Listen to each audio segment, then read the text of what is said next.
Hi everyone, Sarah here and welcome to the Squiggly Career Podcast. And this week's episode, number 66, is something a little bit different.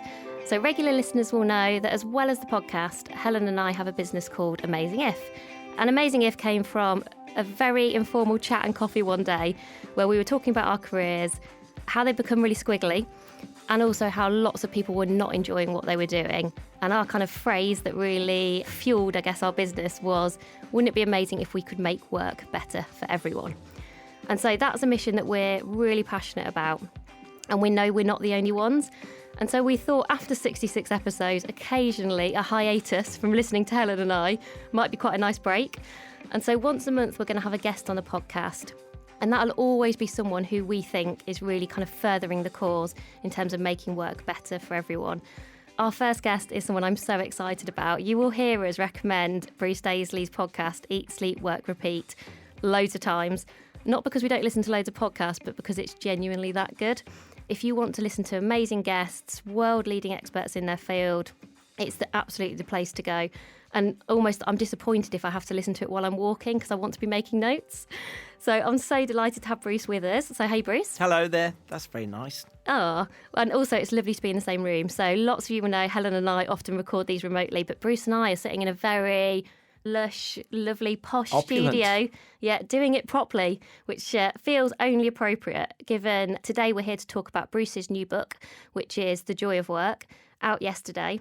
And what we're going to do is talk a bit about what he's found out through the book, why he wrote the book, and as always, try and make it really actionable and something that everybody listening can do something with today. Obviously, you should still buy the book, but perhaps this will be quite a useful précis for you. So, Bruce, let's kick off. I had the book yesterday as I was getting into my car with my toddler, and I was thinking I'm going to read it while he goes to sleep, so I was being efficient with my time. And my neighbour caught me, and she saw the title of the book, and she looked really worried. And she said to me, "Oh, are you not enjoying your job anymore? Do you need some more joy in your work?" So I had to sort of spend a couple of minutes reassuring her, that I was okay. But I wondered, is that the reason you've written the book? Because you think lots of people do need a bit more joy at work? Yeah, I mean, I was thinking how you name these things is a fascinating challenge in itself. I think the thing that was unequivocal for me, and it's what I guess inspired your discussion, was work's just way less fun than it used to be. Yeah. And I don't think that's like an old curmudgeonly attitude. I think there was a fabulous article in the New York Times a couple of weeks ago about millennial burnout. And I know the phrase millennial isn't helpful because it's pretty much anyone under 40, but it was... Yes, still count. It was someone describing this observable situation where a lot of people are working all the time and they're working late into the evening and they're trying to advance and get on and try and in some way get themselves onto a sort of life career ladder. Yeah. And the flip side of that is that they're rendered incapable of getting anything done for themselves at the weekend. And that's burnout. That's like a really clear manifestation of burnout. But we just never call it that. And I think the thing that for me was really interesting was that all of us find ourselves working longer than ever before and punctuating that episode of Luther with just a quick check of email. And no, Luther is way too scary. The reason I'd be checking my email is because I'm terrified. Yeah, distraction. But, finding ourselves just quickly logging on a night out. Yeah. We're not just checking texts in the toilet when we go to the bathroom with friends. We're checking emails. All of us find ourselves somehow in this cortisol-drenched state of anxiety. Yeah. And I was just... Actually, I'll take a step back. The reason why I did it is that I think I saw the people around me. I work at Twitter, and I saw the people around me broken by work. And we'd done like a series of redundancies, and everyone just looked... I think dead behind the eyes. But more than anything, I think I was projecting how I was feeling onto them. So they probably looked bad, but because I was feeling especially bad, I was seeing them for worse than they were.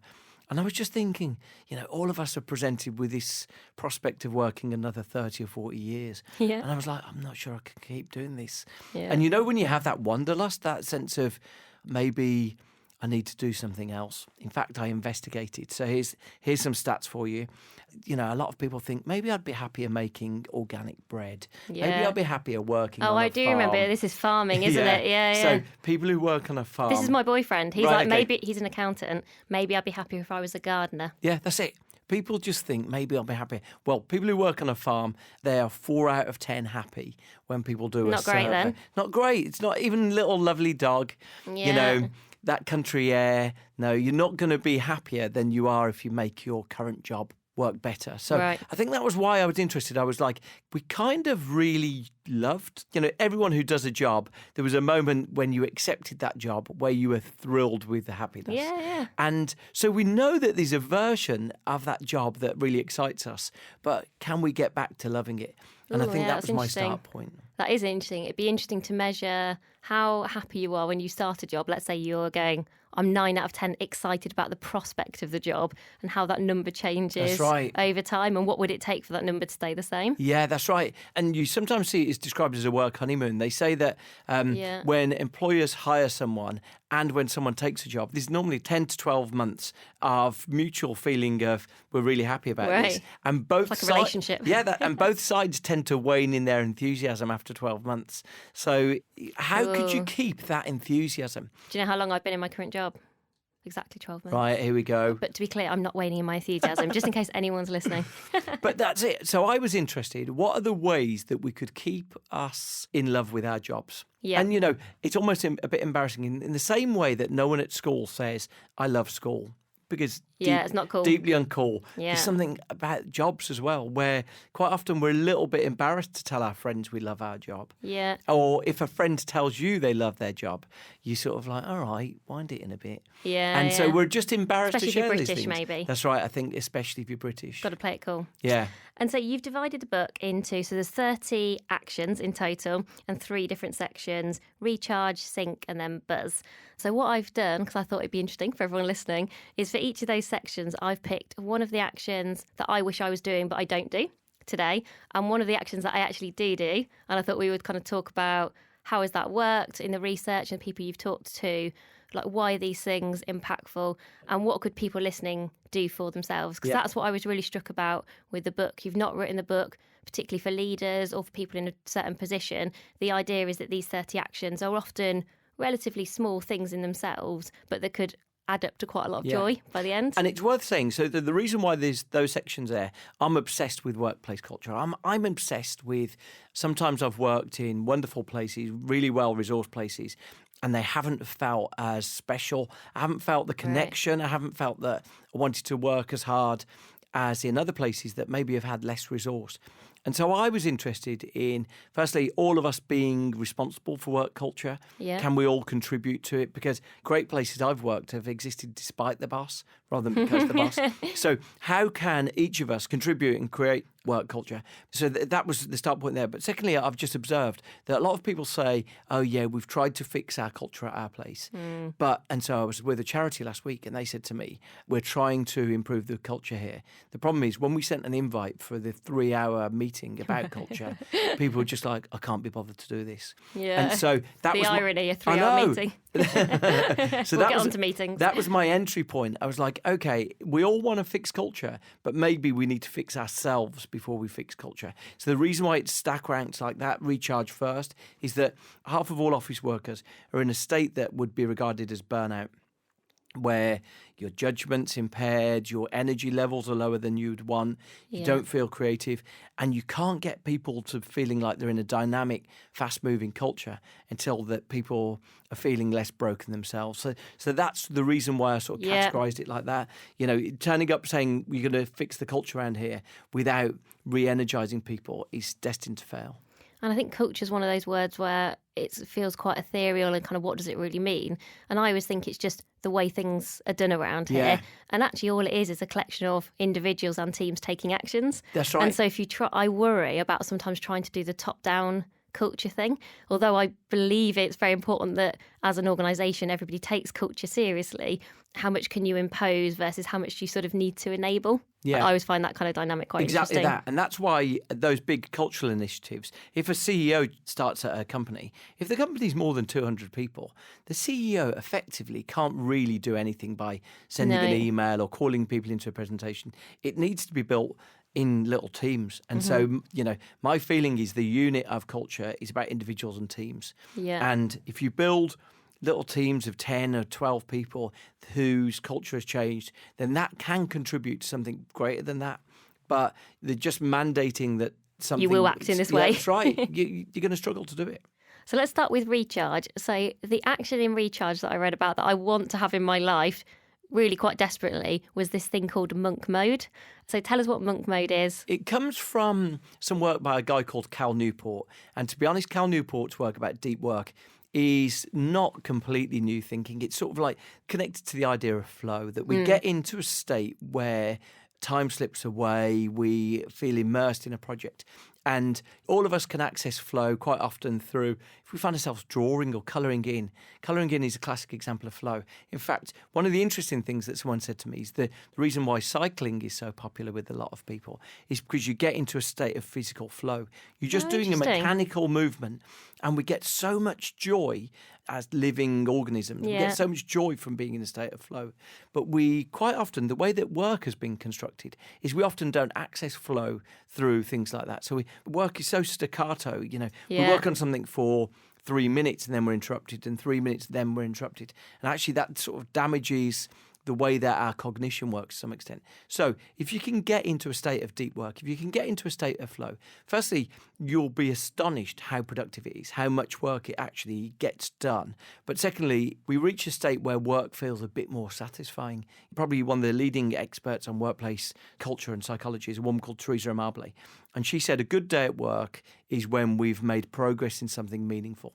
And she came up... Nice, that's a lovely definition. Right. And she says, so consequently, her notion of good work is progress. How are we going to make progress? Yeah. And what she found was that the construction of modern work is the enemy of progress.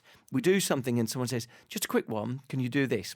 Open plan offices being one of the contributions. Quite often we find, on a subjective level, we find ourselves saying, I get so much work done when I come in early. Often not in the evenings because people swing by and chat to you, but when I come in early, I get work done. So we're all recognising that the lack of interruption can be incredibly powerful. And I think then the critical thing becomes, how can you access that? Now, the challenge, of course, for most of us is that we get 140 emails a day and we're in open plan environments, and we have the average British worker has 16 hours of meetings a week. So it's really difficult to get that.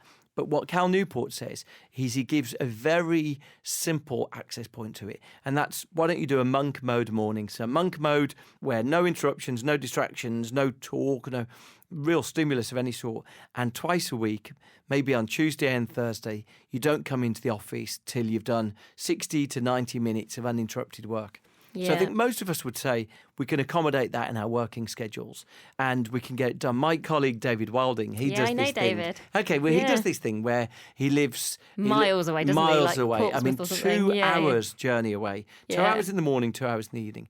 And he appraised himself and he said, you know what, I'm getting up and I'm getting a 7 o'clock train and I'm standing all the way to London and it's crammed and I'm getting, there's no Wi-Fi on the train. So I'm literally, I'm doing 2 hours of scrolling through my phone.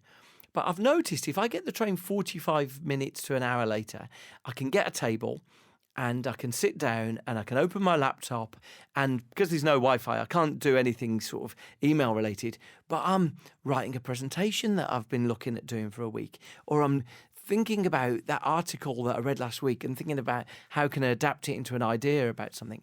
And he found that escape. And so for me, it's just a really interesting thing. When we try and understand how cognition works, then we can try and understand and adapt the way we work around it. Yeah, I was trying to think, when have I last felt flow? Because that's often quite helpful, is to think of yourself and then think about what you produced in terms of going back to progress as a result.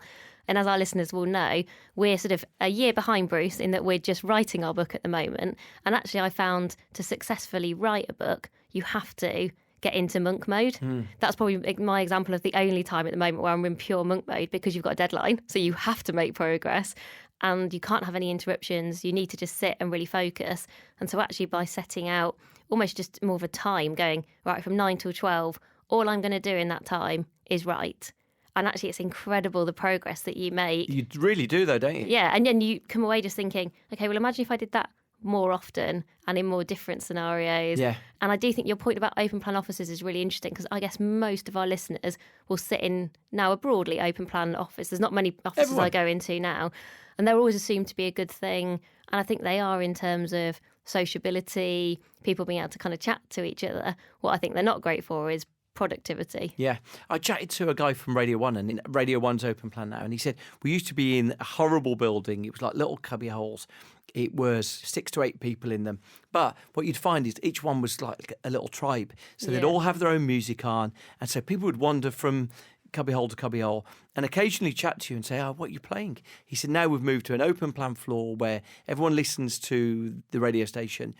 But the end result of that is that we'd all recognise this. A lot of people put headphones on. Mm-hmm. And so you get this sort of doubled bind, really, where not only are people being interrupted all the time, but to escape those interruptions, they're putting headphones on. And so the end result is there's just less free flow of chat. In fact, you mentioned sort of open plan offices being more sociable, but in fact, all the evidence suggests people end up hating their colleagues and becoming less. Because you're just like, I can't escape. Just because you're sitting there and someone will come in and ask a question, and then someone else get frustrated will just almost. Get frustrated. Okay. And it manifests as annoyance with people. That's interesting. And actually in the book, which we won't go into now because it's good to leave a few things for people to read for themselves, there's a really good section on headphones, I thought. Yeah. Because it's quite a controversial topic. Yeah. Do you agree with my take on it? I do. Okay. So I think we should leave that one for people to read in the book. But I do. And because I have a real mixed starting point on it. But your conclusion in terms of what you recommend, I'm sort of on board with. So. And that's it. And look, it's not an easy thing to navigate, but I think, we'll leave definitely that read the book. So the thing I have done this year, which is one of the other things that you recommend, is I have turned off all of my notifications. Okay, how did that go? Do you know what? It's absolutely fine. Yeah. So I turned off WhatsApp, Instagram, LinkedIn, Twitter, or email. So do I, don't worry. Yeah, okay, you're allowed to do that. Yeah. And initially, what I realised is I was used to a behaviour where I was flitting between things really quickly. Yeah. So it's insane. For no apparent reason, I'd flit between WhatsApp to LinkedIn to Twitter and actually not really focus or actually even read any of the things on those platforms, all of which I like. I find all of those platforms interesting for different reasons, but I wasn't really engaging with any of them properly. I think I was just trying to do about 6 things at once. So I've turned them all off. And now what I find, which perhaps you'll talk about in terms of things like the cortisol and things, is I really enjoy going into the apps and seeing what the latest update is. And then I deal with if it's in LinkedIn, say I'll go in and there's 3 messages, I then deal with them there and then, because I tend to go in and then have a look when I've got the time to engage with the platform, versus almost just getting stressed out where I'll think, I've got 3 messages, but there's nothing I can do about them until this evening anyway. Yeah. People often sort of confront me this and say, you work at Twitter, aren't you responsible for this? And far from it. I think, everyone at our CEO has just gone away on a 10-day silent retreat. So really? Yeah. So, it's not like we're saying to people you need to be mainlined into this stuff all the time. But I think the interesting thing about all of these technologies, I remember doing a sort of presentation on this a few years ago, is they used to sit in these interstices. And interstices are the gaps between things. Oh, okay. So they used to sit in these interstices, like you'd find... like waiting for a bus? Exactly that, precisely. That was the example I was going to use. So they'd fit, and they were really considerate entry points there. Quite often you're sitting in a moment of boredom and they fill the gaps. I think what we've found since is the dopamine hit of everything, and email can provide a dopamine hit. We see an alert, we see a number on our phone, and we want to immediately go and check it. And so consequently, what you find is that turning off that number, turning off the alerts, can just give you a bit of mental headspace. I mean, I mentioned interstices there. The interesting thing is that I almost invite people to sort of make a note of when they have their ideas, because here's the interesting thing about the way the brain works. I was blown away by this. Yeah. Is that, there's broadly 3 systems in your brain, and one of them is doing stuff, but that's called the executive attention network. And one of them is predicting stuff, and that's called the salience network. That's sort of you and me sitting here now thinking nothing unpredicted is going to happen, but if suddenly something smashes that window, the salience network is running those forecasts. And the final one, and the only way scientists can observe this, is they tell people to be sort of doing something, draw something, and then they wait till they stop drawing, and then they observe. And the other one's called the default network. And it's pretty much our daydreaming network. It's when we're doing nothing. And what most people find, and there's no shortage of people who've written it, that people's best ideas tend to come in the default network, not in the other ones. Okay. And so think about that. So you're walking somewhere and you have an idea. You're having a shower and you have an idea. It came to me in the bath, or it came to me stepping into the bath. And our ideas tend to come in those things. So while I say that technology used to fit into the interstices, but actually it's quite often the interstices where the gaps between things where our creative ideas happen. So we don't want to cram creativity out of some of these spaces. Yeah, and I think giving yourself permission to not be efficient the whole time and to daydream. I really like something called the Idler Academy. I don't know if you've come across it, but I did. Essentially what Tom's doing, one of the founders there, is he's sort of encouraging you to be idle some of the time. And I really find that particularly with things like going for a walk. I love coming up with ideas, as Helen knows, because she then gets the brunt of that. I come up with ideas, send them to Helen and say, this would be interesting, do something with this. But if I looked at those WhatsApp messages she gets from me, they're often as I'm coming off a train, at the end of a walk, maybe even lasting in the evening as I'm kind of going upstairs before I go to bed. Probably the best person who'd taken time to think about how ideas happen is a guy called James Webb Young, and I sort of summarise his methodology. Very famous. His book's really old, isn't it? But someone once recommended to me when I first started in marketing. It's like 1939. What is it? A technique for producing ideas? Yes, right. Is that right? And it's like it'll cost you the price of a coffee on. And we'll put all the links Kindle at the end of the podcast, like we always do for everyone. And I plunder that. I print his methodology. But his methodology is sort of astonishingly simple, but I guarantee it works. His system is like you spend a long time researching and looking into something, and you write down that. Then the second stage is you spend time trying to think of connections between those things. How would that work with that? How would that work with that? Yeah. And he said these two things, because they're quite laborious, you need to get into a state of flow with them. A lot of people don't do them properly. The third stage of his process, this is a published book and like a regard, is do nothing. Is almost sit with it. Go to sleep, go for a walk, and he said the idea will come to you. Yeah. And it seems... It takes quite a lot of confidence almost to do that, doesn't it? I know. But, that's why I say to people, keep a diary of when you have your best ideas. That's a good idea. Because they generally don't come when you're staring at a screen. Yeah. So if you're there, to contextualise it for you, but you're there writing a book and you need an idea for another chapter, staring at the screen is probably the worst thing you can do. You're far better to invest a bit of time thinking of things that you're interested in, thinking of connections, and then going for your famed walks and things like that to find the idea. I think Helen's now a bit like, can you just warn me when you go for these walks? Because, there's only so much capacity in a day.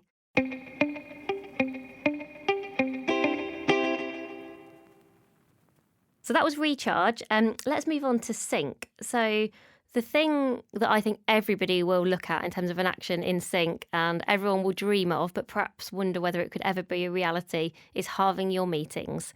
And certainly I've worked in lots of big PLCs and over time got to the point where certainly I would have some days where you'd look at your diary and all you were doing was meetings. And there was actually no time. I didn't even know how I was going to make it from one meeting to the next on time because they were actually back to back. And I think lots of people will recognise that or certainly feel like they have way too many meetings and probably feel like it's a bit out of their control to do anything about it. So what would you say around that? Yeah, and that's why I say if all that happens is you buy one copy of this book and you photocopy one chapter and you sort of strategically place it around. But I'm convinced that a bit of evidence and a passionate person can change the culture, because I think that the way that you've described things is exactly right. There was a change in childcare a few years ago where there was a recognition that children were being overscheduled. Children's leisure was being overscheduled, where kids were coming out of school, going to gymnastics, then going to soccer class, and then going to art. And one of the things it was the enemy of was of personal development and creativity. Yeah. And I think we're just at the very start of that for work, where people are going to say, unfortunately now, the optics of work are such that if someone looks in your diary, if someone comes up to your diary and you've got nothing in all day, people will say... You're not working. Not working. You're not working. And the moment we spend time thinking about what contributes and what creates our work, the better. So one of the guys that I talk about a lot is a guy called Alex Pentland, who did some pioneering work at Massachusetts Institute of Technology.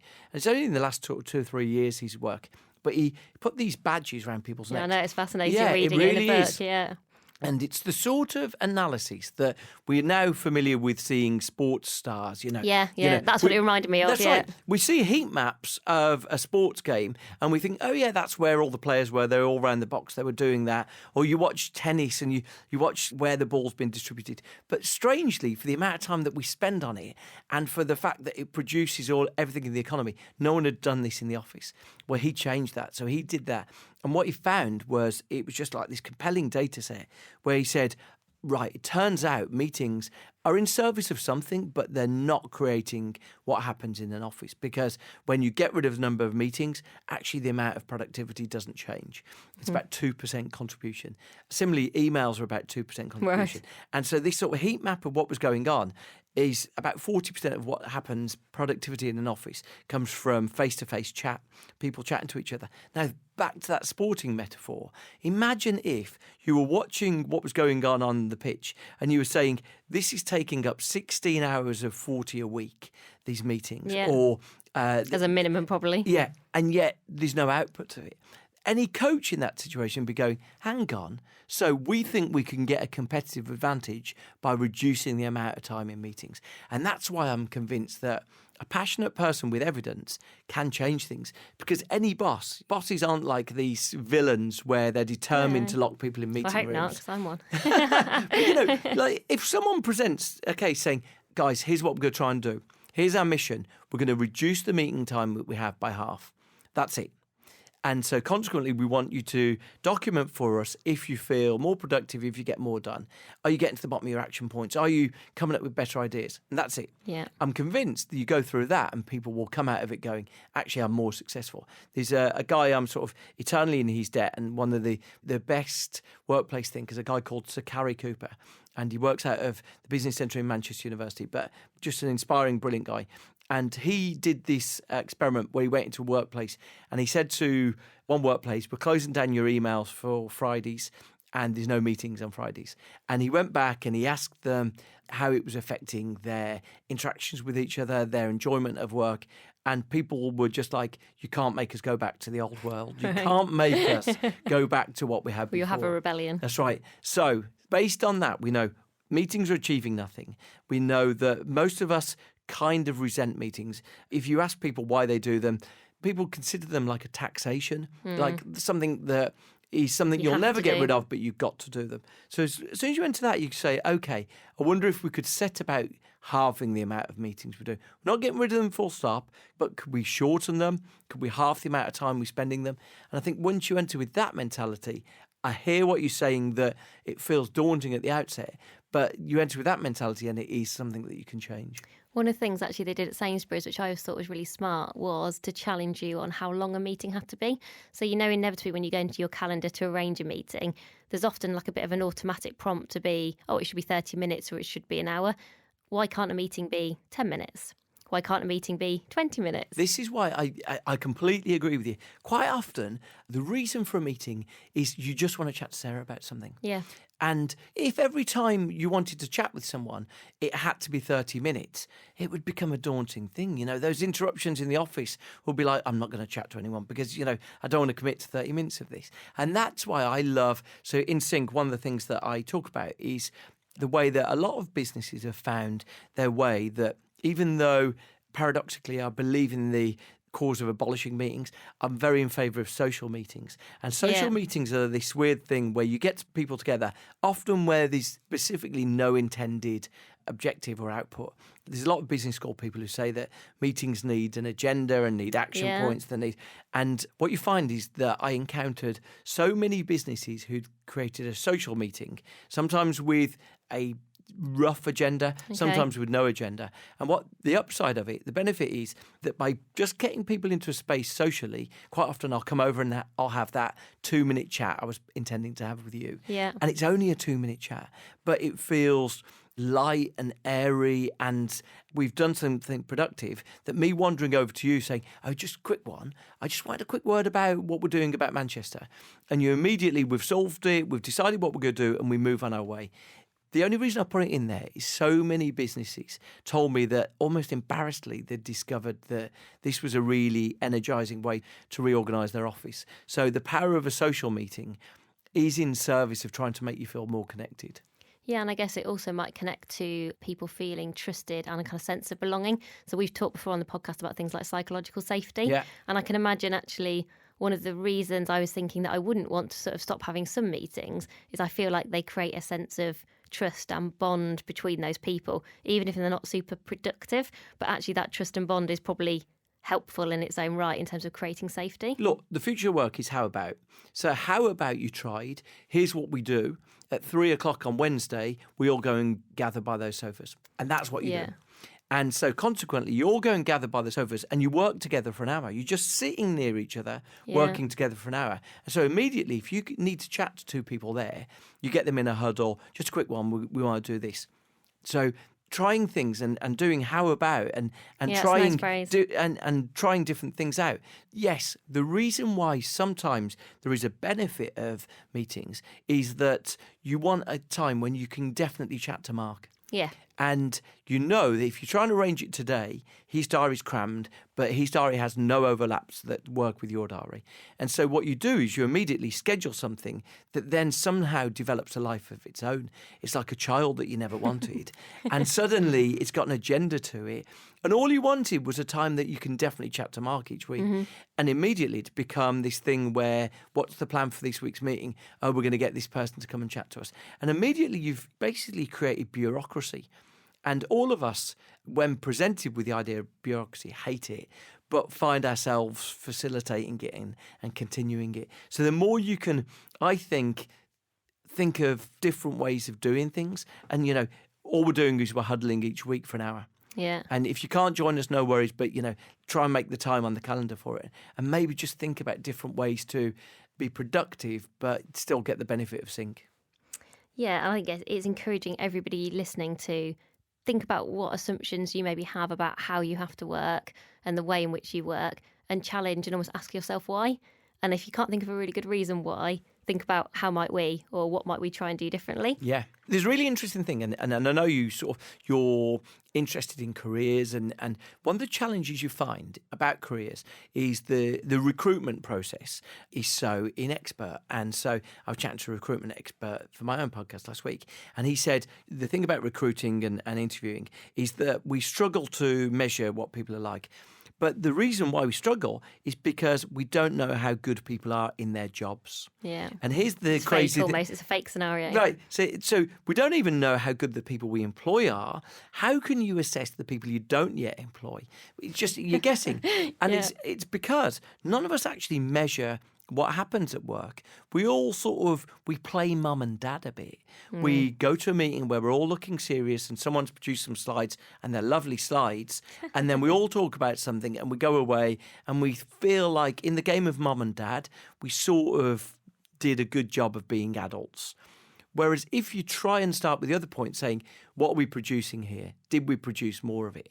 It changes your take on what you do in a working environment. Yeah, and one of the things in sync that I was interested in, because it's something I think I do, and certainly I know I value for myself, and it might be something people are surprised to kind of hear about, is to know when to leave people alone. And I think I'm very much an introvert, and we've talked before about the work that Susan Cain has done on quiet, and actually often it's extroverts who sometimes impose more of the workplace behaviours. Certainly when I started work, it felt like you had to be an extrovert to succeed. So I sort of just tried to fake being an extrovert for quite a few years till I finally got a bit more comfortable that maybe it was okay that wasn't me, and that brought other kind of advantages. And what I liked about the kind of idea of leaving people alone is one of the things that we hear time and time again that's a really big barrier for people is the thing people hate the most about their bosses is feeling micromanaged. And that comes up time and time again, to the point where I'm almost fascinated that it still happens. Because I think if you're a boss, you're also saying that about your boss. Because everybody works for somebody. And so what I can't quite get my head around is I don't know anyone who wants to be micromanaged. Everyone sort of wants to be left alone but feels supported at the same time. And yet it probably doesn't happen as much as people want. It feels like it's a really big bugbear for lots of people that I talk to and coach. So what do you think gets in the way? Yeah, I think, the challenge of micromanagement and where effectively sort of people are there's just no autonomy. They're robbed of the autonomy to do the job in the way they want. I think, it's because the whole of work is in service of this, but we tend to take autonomy from people and we infantilize them. And so, so from setting times that people need to be in the office to what we want back from them, we infantilize them. And then the consequence of that is that when they sort of resist and don't do these things, we provide stringent rules. Yeah. And if you compare the way college education and universities go, where if you don't submit something, you're going to get a bad score for it, but no one's chasing you. Yeah, if you don't turn up to your lecture. If you don't turn up to your lectures, it's entirely up to you. So someone will check in on you if you miss 3 or 4 seminars or whatever, because they'll say you're going to fail this term.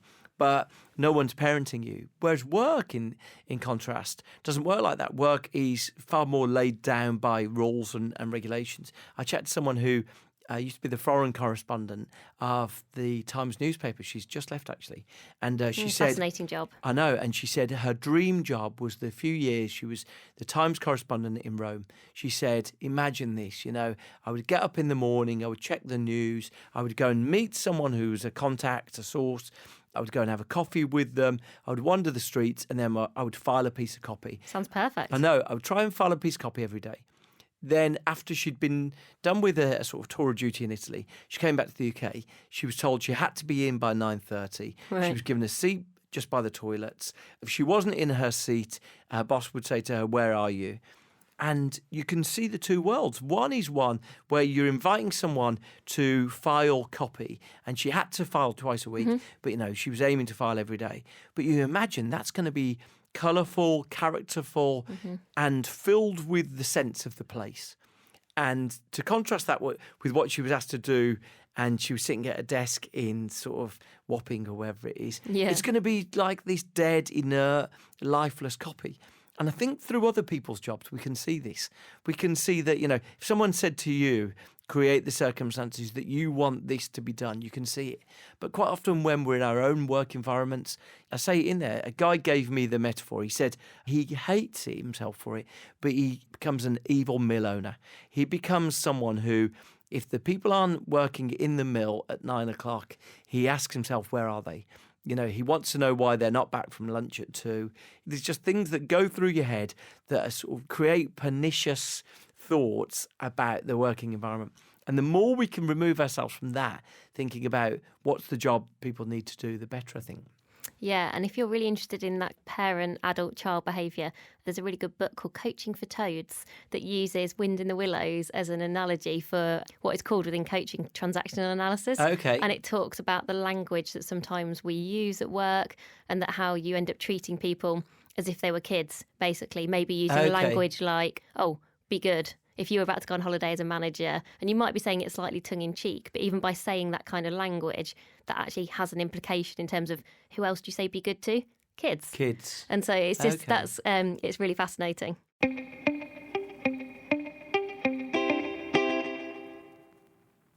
So let's move on to buzz. The thing I loved in buzz, which I've done a bit of before, but it reminded me of something I did when I was in a particular job, was this idea of pre-mortems. So for a couple of years, I moved out of marketing and worked in corporate affairs.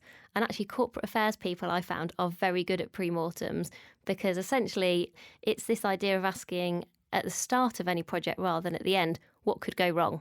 Which sounds quite negative, but I think if you work in, say, a press office or in public affairs or those kind of areas, part of your role is to have really great judgment about all of the shades of grey. Yes, what could go right, but equally, what could go wrong, what could go really wrong, and almost doing scenario planning. And I like the fact you talked about actually just the benefits of doing this more frequently rather than, I think we often wait till the end. Yeah. We all wait to the end of a project and then we're like, right, what went really well? What should we learn for next time? Actually, could you fast forward a lot of that learning? And I think you gave some really good examples of people who've done that and then just how much better those projects were. Yeah, absolutely. I witnessed it firsthand at Twitter. Obviously, if you're doing something, so, Twitter app is used by 330 million people. And that's a scary number. I know. If they change something on it, we used to use this expression, which is if there's 500 million tweets every day, that means a 1 in a million issue happens, a 1 in a million event Right. happens, Oh, okay, yeah, because your 500 scale is so big. Those things 500 are going to times a happen. day. Right. And so what happens in that scenario is you've created something and you've conceived of something and you're like, okay, if someone does this, and then what happens, where that goes wrong, is you don't infer malicious intent. And so, if you think about the way that social media has been used, that no one with a benign aspect would look at it and go, okay, well, no one would think of doing that. But you need to conceive of that. And so a pre-mortem is you going through the motions of saying what could go wrong. Yeah. And look, what you shouldn't do with the pre-mortem is let it be the sort of the enemy of change. You shouldn't use it as a reason not to do anything, because there's a danger if you're excessively cautious, then you just stay in the house. You never do anything. But just planning through what can go wrong can be a really powerful creative process of just getting different ideas, really. And I actually remember sitting in Sainsbury's in what was quite a formal boardroom style of meeting, with lots of people in it, probably way too many people in it, because it was a very kind of collaborative culture. And I was leading quite an innovative project on food waste. And you know what? The way I got that project to progress was asking everyone in that room to try and kill it. And the reason I was doing that, because it was such a diverse group of people, from operations to retailers to people in the supply chain, was going, okay, this is the idea. You tell me all the reasons now why this is not going to work. But by doing that, everybody built a much better solution. And that's one of the projects I'm always really proud of. But the reason I think that was so good was because we did that at the very start. And I remember thinking, this is a brave thing to do. This feels like quite a different sort of meeting. I think the reason I was brave is I got a really great manager and she was in the room. So I sort of thought, do you know what? Even if this goes really wrong, I know she's sort of got my back. So it gave me the confidence to have a go. Okay. I wonder if as well, there's something that Daniel Kahneman talks about, which is that we are far more inclined to feel losses than gains.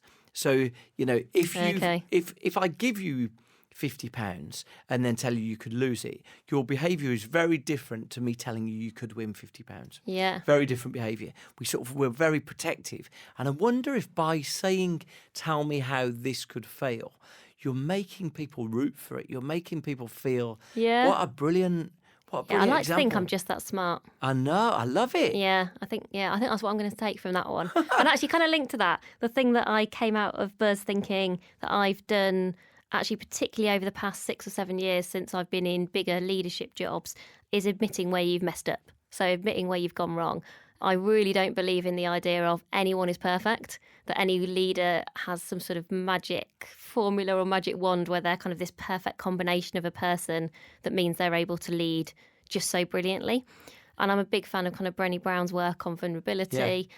And certainly I found by talking to teams about using your strengths, so talking about my own strengths and how they'll be useful in any team situation, but also then saying, and conversely, there are some things I'm not so good at, or this is where you'll find that I maybe get a bit stressed or I've struggled a little bit, or if actually you just go wrong, something happens and it didn't go that well, actually just talking about that openly, showing that you're vulnerable, talking about what you've learned.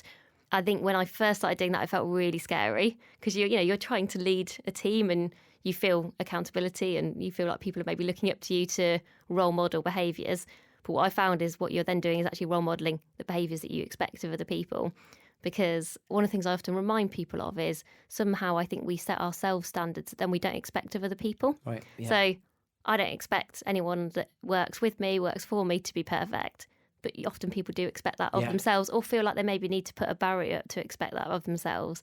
And so I think that's the most compelling leaders, I think, or the people that increasingly the next generation of people coming into work will want to follow will be the people, I think, who could admit they're not perfect. Yeah. And you're in good company, after your by not being perfect. Well, no, but by admitting failures. So I had the good fortune to chat to someone who was in sort of the British elite military. In fact, he asked me not to talk about what part of the military he was in. Yeah, because you said you're not allowed to because it's so confidential. But, so he was discussing that with me and he was describing something called a hot debrief, which is at the end of every day, they've just done an action.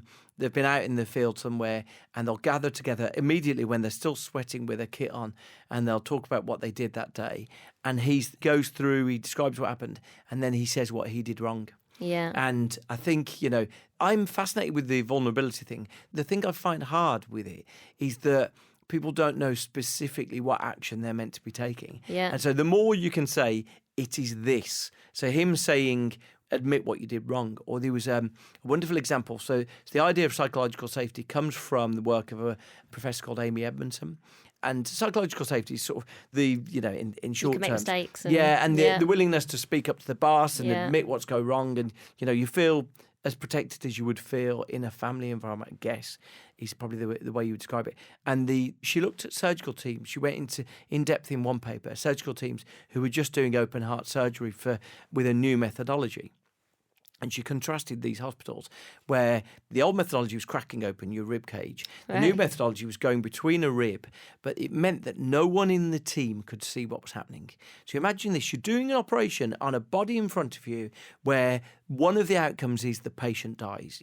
It's literal, I can't imagine. It's literal life and scary. death. But what they found was if the surgeon wore a camera on his head that had no benefit for him but had benefit for other people, and if the surgeon was asking, guys, how are you feeling?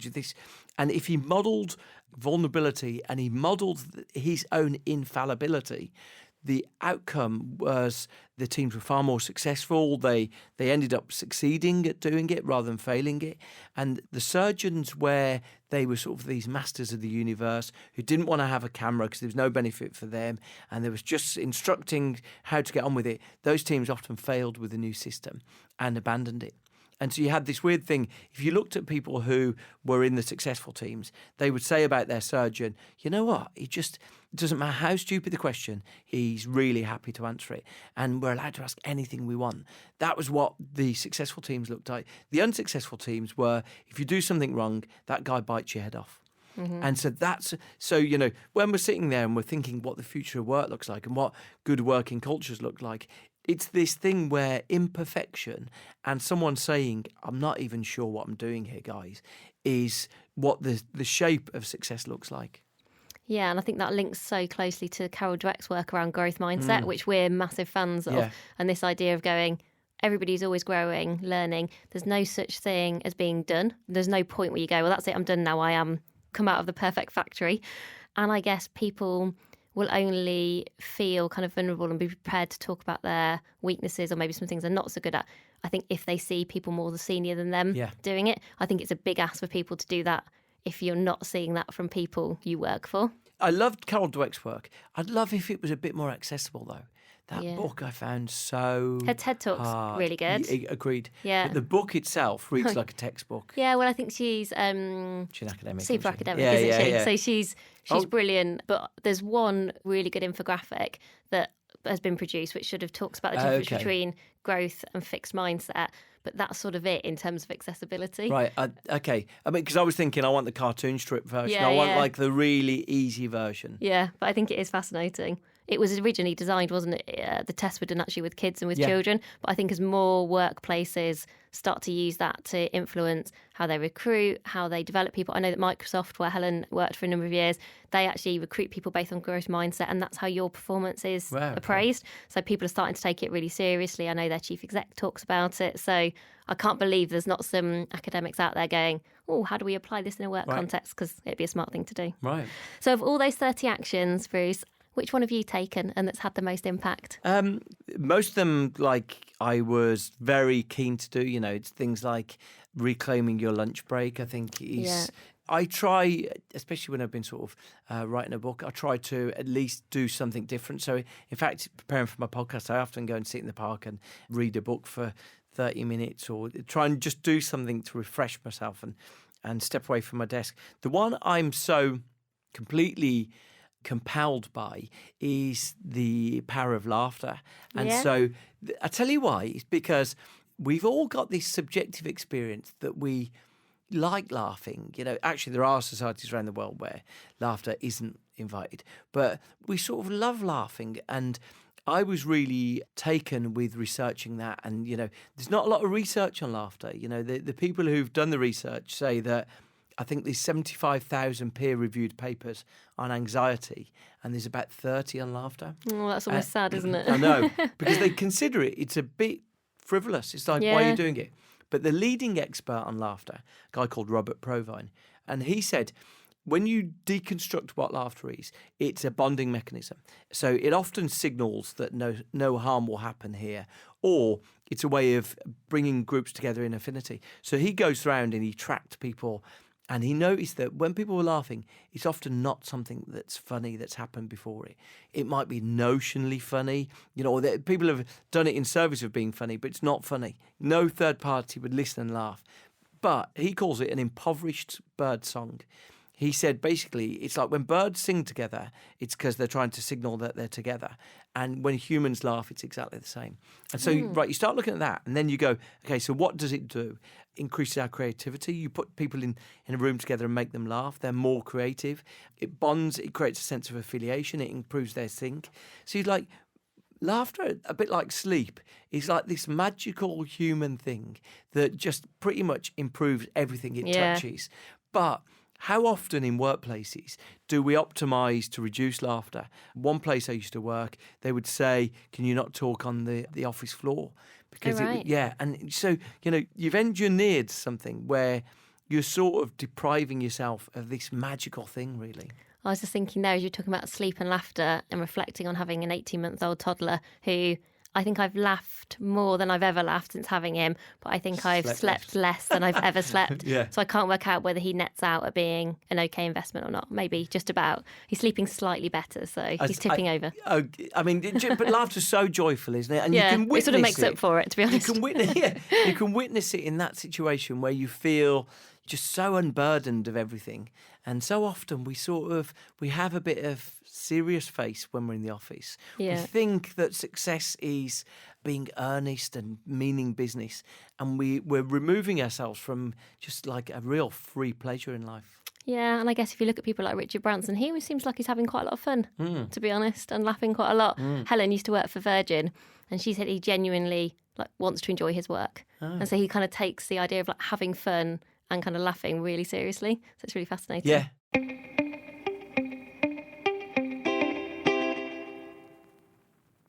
So we're going to review Bruce's book on Instagram TV in February. So you'll be able to hear us do all of the ins and outs of what we both think. Helen hasn't read it yet because it's only out yesterday. So she's got a week or so to get through her 30 actions. And we'll use the feedback mechanism we always use, and we've talked about on the podcast before, what went well about the book and our kind of even better ifs. If you are reading now and you want to know some of my initial impressions, here's what I loved about the book. There were 3 things I thought were really great. One, it's really easy to digest. As I just mentioned, an 18-month toddler does not leave you loads of time for reading. So I actually managed to read the book in 3 days. And that was kind of in between a bit of him sleeping, a few little car journeys. And you can read each of the actions individually and they all make sense in isolation. And they all make sense when you read them together. So very achievable and realistic as a read. Personally, I really like the fact it's backed up by evidence and people who know their stuff. As Bruce was talking about earlier, if you're trying to impact some of this change for yourself and with others, I think having some of this evidence, I know personally there were things where I was thinking that's going to be really great for me to share with others because, and it's not just me saying it's a really good idea because I really believe in lots of this stuff. But I sometimes think, Sarah's drank the Kool-Aid. Whereas I thought, right, this is going to help me prove it's not just me, which I liked. And the last one, which I think is a really important one and not always the case with these kind of business books, is for me, this was for everyone. So this hasn't been written for people at a certain level, in a certain industry or in a certain role. These are things that I think are everyday actions that everyone listening will take something from.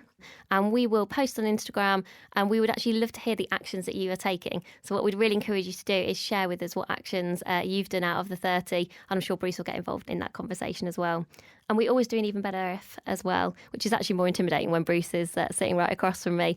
But actually to the point on Carol Dweck and making things accessible, one of the things I really craved by the time I was getting to the end of the book is I was thinking, not everyone will invest the time to read a book. I know that writing a book, I'm sure Bruce had that same experience. So I was thinking I'd love some sort of infographic or checklist that brings these 30 things to life in a way that means, almost back to that point on evidence, it's something that you could share. I know you've done your manifesto, which I think is sort of in that, guys. I sort of wanted the next iteration of your manifesto. Yeah, you're completely right. I mean, you sit there and you finish this and you think, I either want worksheets that people can do. And I think, that's my feeling when it comes to sort of my own podcast and website is I want to, I've said before, take a chapter and photocopy it and rip it out. But, maybe creating things where if one passionate person is given 30 minutes on their away day, how can they use that 30 minutes to provoke a change? So I think that's what I'm going to I feel like I've given you an action as a result of coming on the podcast. If people want to buy the book, where can they get it from? It's out via Penguin Random House, so it's in bookshops and all those websites. Okay, cool. And if you do buy it, please take the time to let Bruce know what you think. I know he'd really welcome your feedback. Please make sure you leave reviews and those kind of things, because that sort of stuff really does support people who are trying to do really great work in this area. And as we always say, if you want to get in touch with us on Instagram, we're at AmazingIf. We're on Twitter, which is I feel really good about right now, at @amazing_if. And you can always email us, find us on LinkedIn. We're going to be posting quite a few bits about the book, and we really want people to engage with it. Tell us what actions have worked for you. Tell us what actions haven't worked. If you've tried stuff out and it hasn't quite worked, let us know that as well, because I think this is all about experimenting. As sort of Bruce talked about earlier in the podcast, this is about giving things a go, challenging things for yourself and kind of taking those small actions. Thank you so much for listening. As always, back to normal service next week, so Helen will be back. But thanks so much, Bruce, for this week. It's been brilliant. Thank you, an honour. Thank you.